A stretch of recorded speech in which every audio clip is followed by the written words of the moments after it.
May tinda ng isda dito sa Paco. Pag nakatalong kaya yung isda doon sa ilog, buhay pa kaya yan? Mamatay siya sa sobrang dumi. Ano ba yun? Libre pagkain na nga sila eh. May mga ano doon yung planks doon.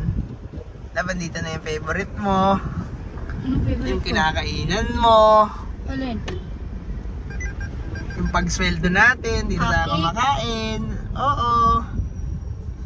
Buhay pa ba yun? Parang. Dito yung pagpag, di ba? Wala na yun dyan. Ay, wala na. Iba na. Dati dyan. Iyan na. Ah, buhay pa, oh.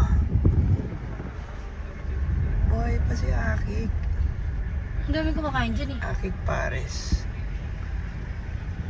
Gusto ko kaya yung ano dyan, tortang ginil. Buhay Tortang pa, ginil, oh. sorry. Yung vintage na talaga. Buhay pa. Dating, ano pa to eh, oh. Bagong gawa nga lang yung Jollibee, ano? Mga 3 years ago. Wala pa yun, yun tayo eh.